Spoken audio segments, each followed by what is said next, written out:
Les fossiles sont des restes ou des traces de créatures vivantes qui nous ont précédés il y a des temps infinis. Bien que certains fossiles récents datent seulement de quelques milliers d'années, d'autres témoignent de l'existence de formes de vie qui ont existé il y a des millions, voire des centaines de millions d'années.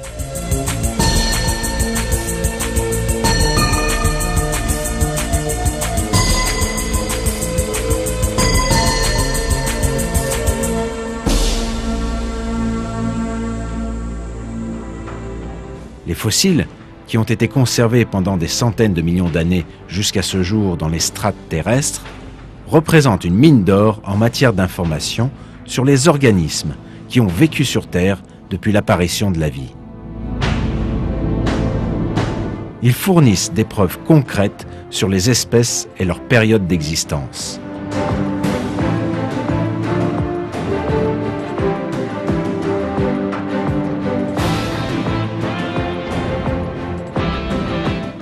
Les fossiles sont de différentes formes et tailles. Cela va des restes de squelettes intacts jusqu'à d'infimes traces laissées sur la roche.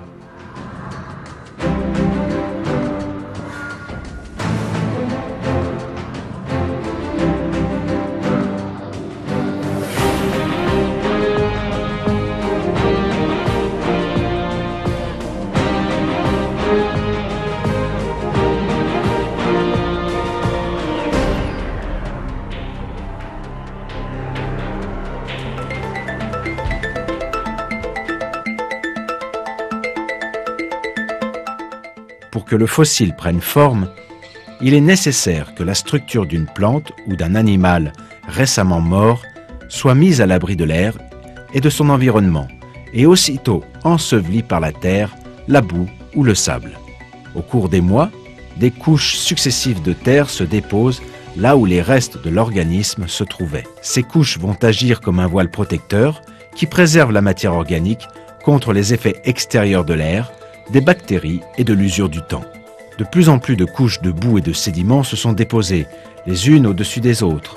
Et en l'espace de quelques centaines d'années, les restes de cette créature autrefois vivante sont maintenant conservés sous plusieurs mètres de la surface de la Terre ou des fonds marins. Les structures telles que les os, les carapaces, les écailles et les cartilages d'un animal commencent à subir une lente dégradation chimique. Les eaux souterraines commencent à s'infiltrer dans les tissus en décomposition et les minerais contenus dans ces eaux se substituent lentement aux substances chimiques des tissus. Ces minerais qui remplacent les substances chimiques dans ces tissus sont en fait des fragments de roches comme la calcite, la pyrite, la silice et le fer et résistent beaucoup plus à l'usure et à l'érosion. Ainsi, au cours de ces millions d'années, ces minerais produisent une réplique exacte de la structure originelle en se substituant au tissu.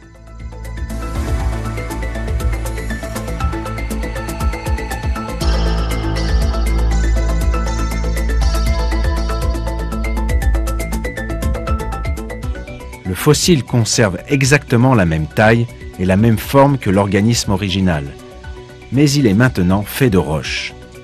Dans la terminologie scientifique, ce processus de fossilisation est appelé perminéralisation. Il existe également d'autres processus qui peuvent avoir comme conséquence la fossilisation. Un de ceux-ci est la carbonisation. Toutes les composantes originelles, en dehors du carbone, disparaissent des tissus lors du processus de carbonisation. Il ne reste alors de la structure originale qu'une copie entièrement faite de carbone.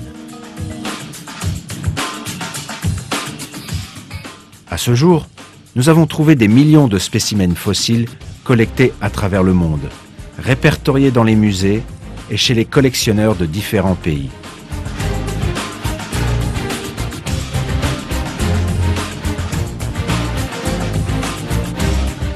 Tous ces spécimens fossiles mettent en évidence un fait essentiel. Toutes les créatures vivant sur Terre ont gardé les mêmes formes, structures et caractéristiques dès l'instant où elles ont été créées pour la première fois.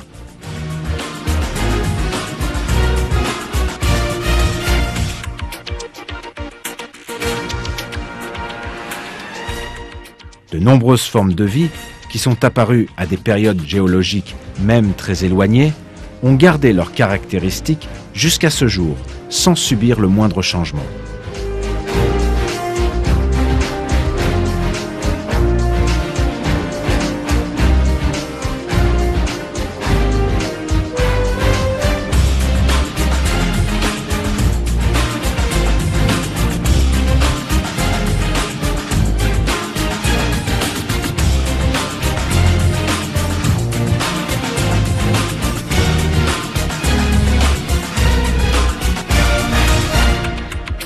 Il n'existe aucune différence entre les créatures vivantes qui ont existé il y a des centaines de millions d'années et les spécimens vivants aujourd'hui.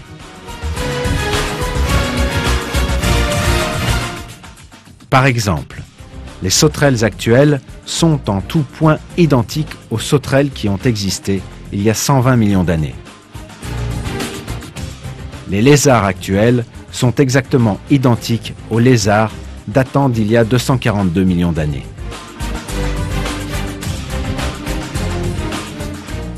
En bref, les êtres vivants actuels sont exactement identiques à ceux ayant existé il y a des millions d'années.